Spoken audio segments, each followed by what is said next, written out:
Welcome back to Ocarina of Time 3D. Today we'll be covering what many consider to be the hardest temple in the game, the Water Temple. It's significantly less difficult in this version though. Hell, even the Master Quest version of this temple is easier. Try figuring that one out. It's like a loop or something. A hard temple, when enhanced, will get easier over time until you're basically playing through the inside of the Deku tree or something. Keep going and you'll eventually end up playing the title screen. Just press start to win. Oh goody, it's the aquatic stalker. And unlike your previous girlfriends, she actually hasn't forgotten all about you. That's kind of sweet, I suppose. One thing always bothered me about Ruto's updated model. Her dress is the same colour and texture as her skin, so it kind of seems a bit awkward and out of place. I think a better compromise would have been to take Lulu's model from Majora's Mask, fancy that up, and boom, there you go. You're just trying to find any excuse to bring Majora's Mask into Ocarina of Time, aren't you? Damn straight. So this is the funny thing you can do before this cutscene. In the corridor, you can take Link's iron boots off, and if you're really sadistic, you can take off his Zora tunic, thus changing the entire cutscene to Ruto merely chastising Link for leaving her 7 years ago, to instead her watching him drown right in front of her because she won't shut up about her problems. Oh, that's amazing. Link even does the gasp. So, shouldn't his oxygen meter go to 0? Please tell me the timer pops up on screen. It doesn't, but that would be a great addition on Nintendo's part. Yeah. Now, just like in the Forest Temple where you had to collect those flames, and in the Fire Temple where you had to rescue the Gorons, the Water Temple's gimmick is basically altering the water levels of the temple by playing Zelda's Lullaby at 3 different changing stations. You have this changing station, one in the center of the temple in that huge tower we passed, and the last one is near the top of the temple. Originally, you kinda had to remember how to find your way back to these signs, not that it was that difficult for anyone who can read a map, but in the 3DS version, Nintendo basically color-coded the different levels of the temple, and if you ever got stuck and needed to change the water levels, you just had to find the glowing stripes that snaked along the walls and follow them back to the sign you needed. I'll be honest here, and I'm gonna paraphrase Matthew Matosis again. The Water Temple isn't hard, it's tedious. Sure, I got lost a lot during my first run of the game, and I won't deny that people have had trouble with it. But what really kills the experience is the pacing, and nowhere is this more evident than through the use of the iron boots. In the 3DS version of the game, much like in Wind Waker and Twilight Princess, the iron boots are assignable to a button, so you can flip them on and off. And judging by how much you're going in and out of the water, you can probably imagine why this is pretty convenient. Now imagine that instead of having the ability to switch the boots on and off at will, you have to go into the menu each time you want to equip or unequip them. You could go about 10 seconds at a time in certain sections of the temple before needing to equip them again, and that would only last about maybe a few seconds before you needed to take them off again. Now imagine having to do this for almost the entirety of the temple. What you see here on screen is the fastest non-glitched route that I could manage, much faster than how I originally completed the temple back in the day. That's more than 40 minutes of going into menus and selecting and deselecting the iron boots, and that's on top of puzzle solving, fighting bosses, and managing the water levels of the temple. And to make matters worse, while the 3DS version of the game was at a somewhat smooth 60 frames per second, the original N64 version ran at 20 FPS in the American version, and an almighty 16 in the European version. I damn near fell asleep during my initial run of the game. It was just so boring. Thank God the 3D version spruces it up a lot, and it's much more manageable and enjoyable to play through. Well, you and a lot of people on the internet will be happy to know that Nintendo heard all your cries. Back in 2009, Eiji Aonuma officially apologized for the design of the Water Temple. 2 years later, when he was doing an interview to promote the 3D remake, he mentioned that he was going to make some changes to the Water Temple to make it much less frustrating from a gameplay perspective. And while it doesn't seem like much, I really can appreciate when game designers just take responsibility, admit when they've made a mistake, and just apologize to people instead of coming up with excuses. It's funny you should bring that up because also in 2009, when asked at the Summer of Sonic convention, which is obviously, a Sonic-themed convention held exclusively in the UK, Takashi Iizuka, the director of the Sonic franchise, was asked whether he regretted anything in the Sonic franchise, and the one thing he brought up was big fishing levels from Sonic Adventure. Maybe he thought he could have done it better, because as you know, one of the premier Sega titles back in the day was Sega Bass Fishing, but it's a really odd thing to bring up, but there you go, it is water related, I guess. really seems like if you mix water with video games, you're just going to end up regretting it later on. I can't think of many water-themed levels in video game history that really entertained me. I would say Treasure Trove Cove, but you spend the majority of your time actually on the beach and mountain, so there you go. See, when I think of enjoyable water levels, I usually think of levels from the Donkey Kong Country series. Yeah, well, great music, great gameplay, and since it's on a 2D plane, it controls very well. Yeah, it really seems like if you can get the controls down, you can actually make an enjoyable water level. It is possible. Also, atmosphere, tone, and pacing. Music plays a really large part in why I enjoy certain water-themed levels, especially again in tracks like Lockjaw's Locker from DKC2, or probably the most famous track from the Country series, Aquatic Ambience. And it's ambience that really defines water thematically. I mean, think of the sound of rain falling, the water dripping and rippling off the surface. It's not only really relaxing, but it often can make for some very atmospheric experiences. The Water Temple's theme incorporates these features as well by having some chimes playing in the background. It's not the best track in the game, but for the amount of time you spend listening to it, hey, I can't complain. Personally, if we're talking atmosphere and ambience, I'd put Forest Temple ahead of water, but whatever floats your boat, I guess. You get it. Buoyancy and all that. Okay, this right here is another example of OOT 3D tweaking the water temple to make it more manageable. Raising the water to the middle level of the temple will also cause blocks to rise up so you can, step on them and enter certain doors. The block in this room contains a hidden passage underneath it that leads to a fight and, in turn a key.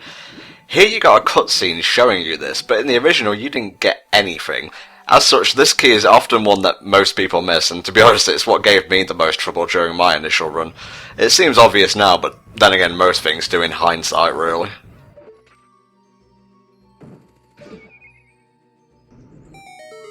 Underwater combat is pretty much restricted to you using the hookshot and the hookshot alone, which to me is sort of a double-edged sword. On the one hand, while you're underwater, Link really can't move around that much, and you have to adjust to this weird, delayed underwater physics, so it would be pretty ridiculous for Nintendo to expect you to simultaneously adjust to this new physics while battling enemies that need constant movement and fast slashes. So no underwater stealth bosses, basically. Could you imagine how terrible that would be? Good lord, but it's funny to imagine them with snorkels and flippers and whatnot.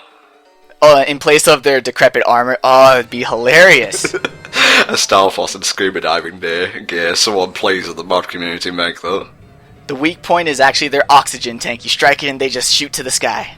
But yeah, I understand what you mean, and the hookshot has a little bit of delay as is, so it's kind of monotonous, really. I would have preferred more of a focus on puzzles. The enemies are appreciated, but with combat this sluggish, it's kind of not needed. And even the boss of the temple, hell, even the mini-boss doesn't revolve around underwater combat, so they must have known it didn't work all that well. Yeah, and the weird thing is that the best part about Zelda combat is the fact that you have a lot of options to take down enemies. I mean, you'll usually have the really effective fast method, you could have the more methodical defensive method, or you can have the N-Tom method where you just spam Din's fire. Hey, I like my magic, okay? Yeah, but the thing is that underwater combat narrows all these choices down to, would you like to use your hookshot now or later? I think Twilight Princess did this much better, because with the Zora armor, you can actually use your sword while in war, and it works pretty great. Speaking of the Zora armor, can we just talk about how much better it is than the Zora tunic? Please do. Well, I mean, on paper, the ability to breathe underwater seems like the best idea you could have in a Zelda game. Until you realize that, by itself, the Zora tunic is absolutely useless. Yeah, because obviously, if you don't have the iron boots equipped, you're going to be pretty much stuck bobbing on the water's surface. And unlike the Goron tunic, which had a lot of information about it, the Zora tunic has nothing about it. In fact, it actually doesn't even offer you any bonus defenses. It's just blue. Well, it goes well with the Hylian shield, I guess. Fashionable, yes, and in terms of helping you not drown, well, that kind of goes without saying. But apart from Zora's Fountain, Lake Hylia, and here in the temple, there's very few places where you can actually make use of the tunic. There's maybe one grotto where you can get a piece of heart, but that's about it. Now, I can understand the Goron tunic not getting much use because, well, for there to be a need for it, you'd pretty much have to turn Hyrule into a land of volcanoes, or have a dungeon that's close to the Earth's core. But water? Water's basically everywhere. Granted, most of it's frozen right now, and due to Nintendo refusing to change things up and free those poor Zoras, it'll stay frozen forever. But you'd think they'd come up with some interesting puzzles or some new areas to explore. I mean, something to give the Zora tunic some more use. Yeah, it's odd that outside of the temple, the tunic doesn't get much backtracking use. Like, say you see an area underwater where there might be some treasure, and you can't get it without the tunic, so you have to come back later. Nothing much like that. Within the temple, though, it's like very Metroid-y, if you will. Lower the water level, explore that area, come back later when the level's risen, and bomb a wall to find a key. You chip away at places through puzzles until you're done, basically. It's almost like they designed the water temple to be a complete opposite of the fire temple, because there you were pretty much conditioned to think that every time you have a key you should hunt down the nearest locked door, go through, and you can completely forget about everything that happened previously in the temple. That's absolutely not the case here. In fact, the water temple punishes you for thinking that way. For me, one of the shortcomings of the puzzle design in this temple is actually the water itself, in a sense that none of the puzzles actually require water to solve them. I mean, with the exception of one room, the only property of water you actually use is buoyancy to allow you to float and sink both yourself and a couple blocks in the temple. Actually, that's a good point, and when it comes to stuff like geysers, I'd kind of classify them more as like platforming than anything else, really. Now, compare that to the Great Bay Temple in Majora's Mask, where once again you used water to float and sink, but you also had a puzzle where you had to change the direction of a water vortex so that you could ride the flux to a new area. You also had to freeze water in certain locations to create ice platforms. And not only that, but then you had to use water to manipulate a water wheel to either make a platform or to provide energy to a turbine. Water was just as much a part of the temple's structure as it was a tool for Link to use in order to solve the temple's puzzles. It's kind of sad, really. Do you think that some of the ideas for the water temple may have been scrapped and moved to Majora? That's actually a valid point. I mean, it's hard to believe that Nintendo came up with all these brand new water puzzle ideas in the 2 years they had between this and Majora's Mask. It just feels to me like when they were making Ocarina of Time that they were playing it very safe by just reusing puzzle ideas from A Link to the Past and then translating them to 3D. Look at the first water-themed dungeon in the entire Zelda series, the Swamp Palace. In the first room of that dungeon, the only set of stairs are above Link's head, so he has to go back to the light world and enter the palace's counterpart to pull a switch. This drains the water from the outside swamp into the ruins, and then when Link goes back to the Dark World, he sees that this causes the Swamp Palace to flood as well, allowing Link to swim across the stairs. It's the exact same gameplay idea, only simplified to accommodate the musical gameplay in Ocarina of Time. Honestly, I think the Water Temple's puzzles and whatnot are only really created from like a visual standpoint. They're not really all that difficult, and again, I would say the Great Bay Temple is more difficult overall, and much less tedious. Speaking of visual design, these dragons actually remind me of something. It's said that the Zoras used the temple to worship the water spirits, and that supposedly dragons are the temple's guardians. Kind of like how the fire temple was protected by those totem figures, and future temples will utilize the raven and the snake respectively in their designs. Dragons are actually more important to this place than you might think. In Skyward Sword, and these are slight spoilers, so feel free to tune out for the next 15 seconds or so, one of the servants of the goddess is Faron, the water dragon. She protects Lake Floria in the Faron region, and given how much time actually passes between Skyward Sword and Ocarina, it's not really that much of a stretch to think that, Lake Floria could have changed into what we now know as Lake Hylia. That and those weird seahorse things, the Perella, might be the ancestors of the Zoras. For sure, and before you say, well, that's stupid, how could they evolve into something completely different? Don't forget that the Zora, a race of fish people, evolved into the Rito, a race of postman birds, and so the crazy fan theories continue. I guess this is where they stored all the fog from the N64 version. It's pretty barren, but I guess that's to draw your attention to the island in the center. What I really dig, though, are those pagodas at the entrance and exit of the room. Really fancy looking. One criticism, though. Link's reflection isn't consistent. Halfway across the room, it just vanishes. What gives, Nintendo? How's this for animating your reflection? Oh shit, it's the shadow, the true self. Now, I had so much trouble with Dark Link back in the day. What I'm doing right now is basically how I dealt with him on the N64 version. I don't know why, but in the 3D version, he seems much more able to block the Megaton hammer. And, like, he'll get up close to you so you can't use it effectively. Din's fire works 95% of the time. But what I would really suggest is, don't lock onto him, just tap the B button, and you'll do like a horizontal slice, and this seems to work about 90% of the time, so honestly, this is what I'd recommend. I was dumbfounded the entire time I was trying to help Tom, because for me, Dark Link was the easiest mini-boss in the game. You just use the Megaton hammer and whip him like a poor baby. And then I'm trying to direct Tom, he's like, it's not working. What do you mean it's not working? It's supposed to be the most foolproof method! Keep hitting him! Yeah, it got so bad I actually rage quit at one point and had to come back later.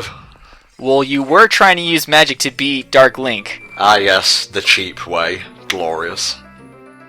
And our reward is an upgrade to the hookshot. I'm not saying the long shot's bad or anything. I mean, it's GameCube purple, and anything of that colour can't be all bad. But this is basically a convenience boost more than anything. It lets you pass sections that you couldn't before, and that's about it, really. Whoopee. Clearly what the long shot needed was the ability to play 4 swords. Say what now? Well, you did say it was GameCube purple. That I did. Well, maybe in a future Zelda. And I mean that literally, a Zelda set in the future where Ganon's a cyborg and Epona's a rocket cycle. I'm gonna give credit where credit is due. This serpent-shaped room, to me, has the best use of water in the entire dungeon. As opposed to the calm, still water that fills up the rest of the temple, this room instead has a rushing river spotted with underwater vortexes that will try and swallow Link up and send him back to the beginning of the room. This is a completely new idea that has no basis in anything from A Link to the Past, and it uses water as more than just a lifting platform. This time, the water serves as both the obstacle as well as the solution for navigating through the room. It requires you to be cautious about equipping your iron boots, since putting them on at the wrong time could cause you to land on a slippery slope that will just slide you right into a vortex. Alternatively, you could use the circular momentum generated by the vortexes to slingshot yourself around corners. And while I do admit that this is one of the more difficult rooms to navigate through, I found it to be one of the most rewarding.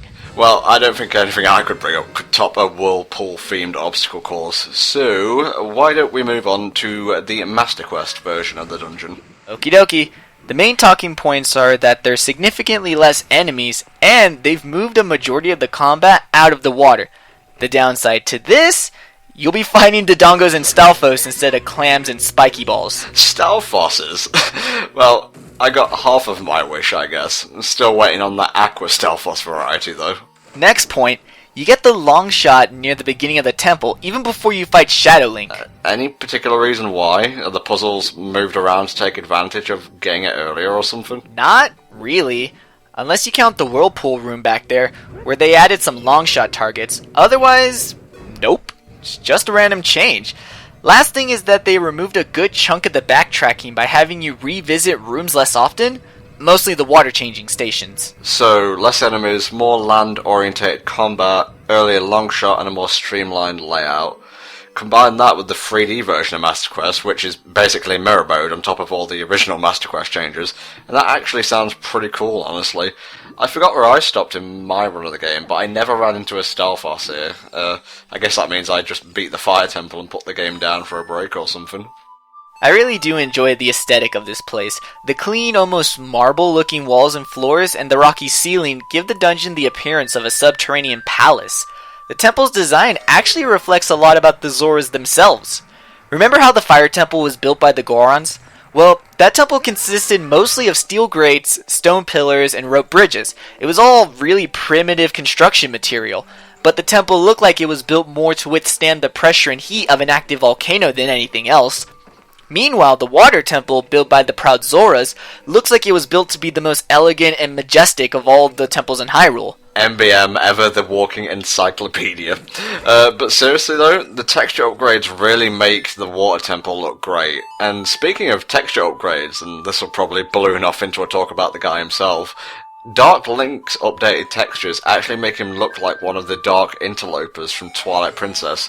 Whether or not this was intentional, I'm not sure, but it's a neat little tidbit that was in no way taken from the Zelda Wikia. None whatsoever.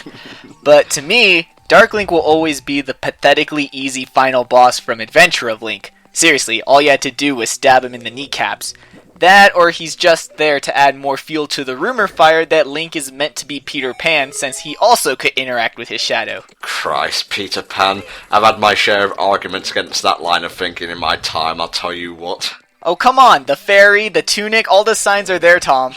I grew up in Nottingham, okay? There's only one mythical figure I ever associated Link with, and he sure as shit didn't have no fairy.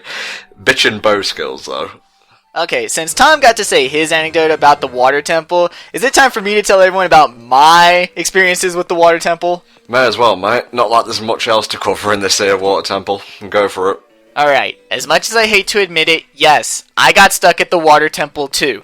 But I'm pretty sure no one is dumb enough to get stuck the exact same way I did. See, I made it through majority of the temple pretty easily. I beat Dark Link, got the long shot, I even made it through the serpent-shaped room without much difficulty.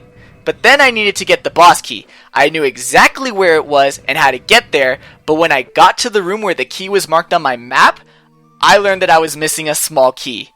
I went through the entire temple, searching every room at all 3 water levels, trying to find this missing key. But I swore I had found them all. I even had the one that was hidden under the central tower. But during my search, I did notice that on my map was marked an unopened chest. But every time I would go to check that chest, I could swear that the chest was already open and that the map was just malfunctioning. So I continued looking until eventually I caved. I became desperate enough to complete the temple that I was willing to check an already open treasure chest again. I stood in front of it thinking I would prove the game wrong, and then I would write Nintendo an angry letter about how their map was a dirty liar. I pressed A, and the chest opened with a small key. I spent days stuck in the water temple because I couldn't tell the difference between an open and a closed treasure chest. Oh man, that's dumb even by my standards. We're talking about the key a couple minutes back, right? Like, past the room where you have to push the block? Exactly. I figured out the block pushing aspect, but I couldn't figure out how to actually open the chest. I swore from that day I would never let another video game troll me, and thus MBM the Speedrunner was born. Well, to be fair, I missed that during one of my initial recordings of the temple, so it kind of blended in with the pots behind it, to be honest. Maybe that's why you missed it to begin with. I'm not going to make excuses. I'm just going to say I was dumb. You and me both, mate. You and me both. Not much left to do in the water temple now, really. Just this block puzzle, collecting the boss key, and then it's back to the main room, and we can go fight the boss. We could have done this much quicker had Mexi remembered to tell me to cast Ferore's Wind so we could just walk back to the main chamber. Hey, I thought you were just going to edit out all your mistakes. Well, I was going to. I had planned to, but I wanted to give people the full, unedited experience of the water temple, and also I felt like being lazy for a change, so there you go. Yeah, because there's not a lot in this part. Frankly, the only things I see you edited out were just you messing around with the menu trying to pull your hookshot out. Yeah, there are a couple of sections where I completely forgot that you can't actually hookshot up, like, through the water. It's kind of weird like that. The level above has to be completely clear of water if you're going to be able to hookshot up to it. Damn hookshot physics, why can't I go through everything? So here's how you increase a platforming puzzle. Instead of just hopping over 1 water spout, let's have you hop over 3. Did some Mirror's Edge shit on that last one. God, my heart was going through my chest at that moment in time. Oh my god, a Mirror's Edge and Zelda crossover. You have the greatest ideas. Well, since it's part EA, they'd never publish it, really. Damn. I'm still hoping to get that Mirror's Edge too. Yeah, definitely. So I'm honestly surprised that the way that those clams actually move through the water is how real-life scallops actually move through the water. Yeah, I think real-life scallops also attack you as spikes, MBM. Are you sure? No, I'm being sarcastic, you trollop. Or should I say, scallop? I swear the shit you say sometimes makes me want to smack you. It's been a while since I've done a really good pun, okay?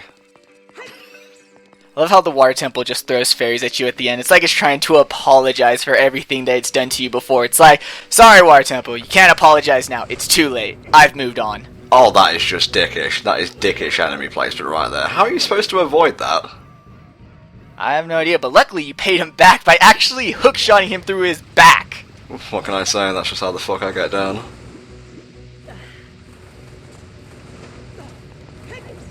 Once again, this could have all been avoided if you told me to set that for Oars Wind.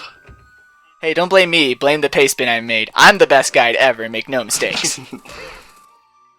Plus, I have a really hard time actually routing these dungeons in a non-glitched way. I mean, frankly, the water temple should take no more than 3 minutes. How's that? Well, what happens is that you first make sure you have the hover boots from the Shadow Temple, which that's a whole nother story. And then you use the recoil from a bomb or from the Megaton Hammer, and on a specific frame, you can put the hover boots on, and you use that recoil to essentially fly over the gap that you kind of need the long shot for, but hey, you're glitching the game, who cares? I should really try some of these for the end game as like a bonus video or something. I think a lot of people have been asking for those, but really it's up to you whether you want to do them or not. Well, if we get enough requests, I'll give it a shot. No promises, though. Spam those comments, people.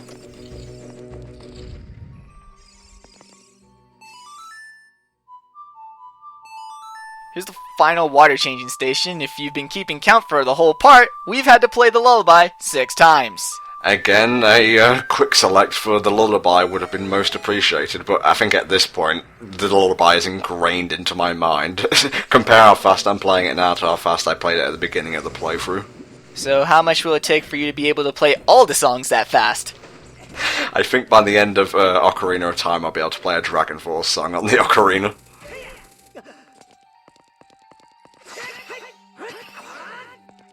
Jesus Christ, calm it down, Water Temple. Is your boss really hard or something? Well, it took you a while. Shut the fuck up.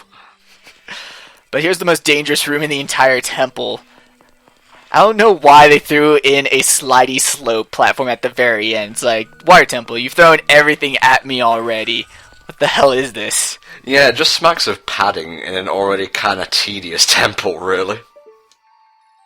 Believe it or not, this actually isn't Navi warning you about the water. It's actually Rudo. That's a good point, because you don't hear the Navi sound effect at all. I mean, it's more obvious in the Japanese version because Navi and Rudo have different speech patterns. Rudo throws in Zora at the end of all her sentences, and the text box includes that. So the Zora's a Pokemon, basically. Zora! Zora! Pretty much. The hint is kind of still left in the English version because all of Navi's text is colored blue, but this text is colored white. Of course there would be a tentacle-themed monster in a water temple. Japan! I know, this thing is the reason that Zora's domain is currently frozen. I don't know why, I don't know how it happened, but you can cheese the boss by standing in the corner, like thus. You can also eliminate the tentacles by using Din's fire. It just sort of evaporates the water, leaving the Morpha body exposed. Yeah, I like how you didn't actually tell me that during my run. Hey, I didn't know! My go-to strategy is usually when you pull her in with the hook shot, you keep back walking into the corner, and eventually you can pin her into the corner and just repeatedly slash her because she can't escape, and you pretty much kill her unharmed. My way, the one you're seeing on screen, funnily enough, is basically pull Morpha out of the tentacle, and Morpha being the amoeba, actually, and just hit her like once, maybe twice. This way is much slower, as you can probably tell by the crossfades and whatnot, but it's much more effective overall. It means you won't get grabbed by the second tentacle, for one thing. And you really don't want to get grabbed by the tentacles. Aside from obvious reasons, but it's an attack that does a lot of hearts of damage.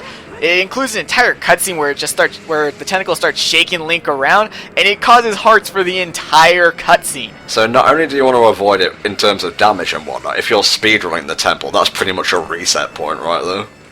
Well, definitely. Just getting grabbed, not getting that one cycle kill would be a reset. Word of advice, you see those 4 platforms in the center? Don't try fighting Morpha on there, that's suicide. Sort of seems like a red herring because in order to activate the text to start the boss battle, you have to jump on one of those platforms. Yeah, beginner's trap, I think.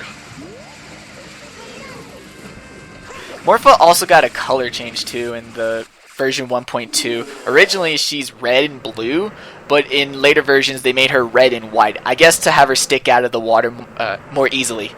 I see, and now she's red and white and dead all over. Well, this boss was a real drip. You son of a bitch, I was gonna say that. You go a few months without making a pun and all the good ones get taken, what can I say? I guess this boss is all dried up.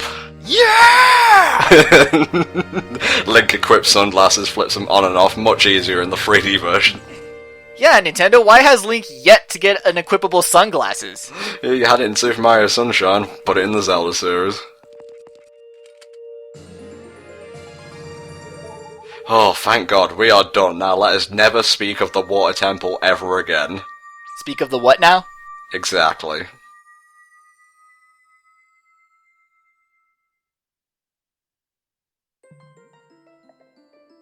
Well, that's Forest, Fire and Water down. Thankfully the game is going to start mixing up the dungeons a little bit, thematically at least.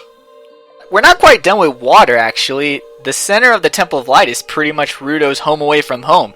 Really, I feel sorry for Darunia. At least Saria can maybe grow some plants here to be her friends. What's Darunia got here? Water rocks? This shit ain't legit. I don't see no rocks. This place ain't got shit, brother. What is it with Zora's trying to come on to Link? First, we have Ruto and her forced marriage proposal. That one's obvious. But if you talk to the king after already purchasing the Zora tunic, then he'll offer you a, and I quote, a big fishy kiss instead. What was this game rated again? CNFTROMY.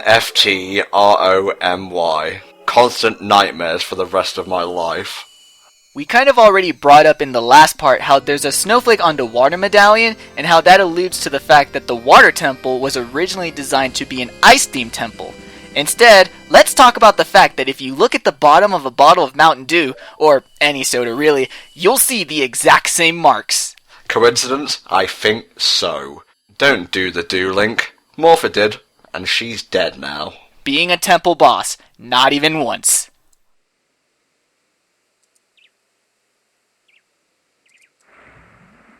Hooray! We broke the curse over Zora's domain.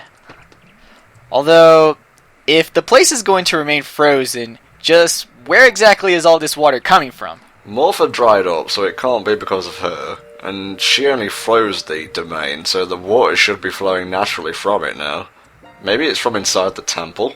But that can't be the case, since when you go back in the temple, the water levels are pretty much the exact same. It's kind of funny that we can explain what the unicorn fountain is, but we can't work out the mystery of where the water's coming from. Fuck it, the Song of Storms did it. It's funny you should say that. Oh, you have got to be joking. See, in a minute we'll be getting the fire arrows by shooting an arrow into the sun. As you do. Now, usually you have to complete the water temple in order to fill up the lake, but if you have the Song of Storms and play it around here, the game will think that the lake is full of water and you'll be able to unlock the fire arrows no problem. Ah, that's amazing. Shame we can't skip the temple entirely, but at least we can get some treasure easily enough. And Sheik makes a perfect dive, but sadly the Russian judge gives it the usual 7 out of 10. Psst, don't tell anyone, but I think the Russian judge got into the Chateau Romani again. Which is a real feat, since I didn't realise that Russia actually existed in Hyrule. Funny thing, there's actually a drink called a White Russian which does contain cream and or milk. See, you are learning something other than speedrunning from this playthrough. Yes, well, that's enough liquor talk for one part, I think. Now we can get the fire arrows, and sadly, while the effect they give off when they fly through the air and hit an enemy is cool, and they work like a long-range version of Din's fire, they're actually not any more powerful than regular arrows. For real, you can hit, say, a Lizalfos with a regular arrow and then a fire arrow, and they'll do the same amount of damage. Nintendo programmed them with magic use in mind rather than up the damage dealt during combat. This would be fixed in Wind Waker, but Sadly, the only real use the fire arrows get in Ocarina of Time is during the Master Quest in a single room. Good going, guys. Anywho, it's time to close up this part with a good old save and quit warp so we can get back to the Temple of Time as fast as you like and learn a new song. We could have actually shown this cutscene right after the Forest Temple, but since it's a nice way to close out the part, we've left it until now to show you. Also, we're terrible at endings and there was nothing else to close out the part with. That too. Man, Sheik sure got here fast to say he just took part in a diving competition. He must have dried off on the run over or something. He's faster than a save and quit across time and space. You think beating the Running Man is hard? Try beating Sheik in a foot race to the Temple of Time. And it's at this point in the game where things open up and you can actually travel back in time to be Child Link again, if you want to. So if you have unfinished business there, say like, I don't know, mini-games or something, since Hyrule Castle Town is pretty much destroyed now, you can go back and play the Bomb Tube minigame if you want to, because God knows it's not going to show up in this playthrough. Boss Challenge Mode is new to the 3D version. You can take on any of the individual bosses from either Child Link's or Adult Link's Rogues Gallery, but apart from getting good times, there's not much incentive to play through it really. There's also Boss Gauntlet, which is unlocked after beating the last temple, and that involves fighting all of the bosses back to back with limited recovery between each fight. And the Skyward Sword version of the boss rush, you actually get prizes for completing it. I'm not going to spoil what they are, but I'll give you a little hint. You're wearing one of them right now. Try and guess what it is. Lastly, I want to talk about this warping song, The Prelude of Light. Now, there's multiple types of music that are called preludes, but in this case, I think it most likely refers to a piece of music that precedes a church service. Hell, the beginning even uses the Hallelujah cadence. But honestly, this shit ain't no prelude. Preludes are meant to begin something. This descends note-wise and the pitch goes gloomy at the very end.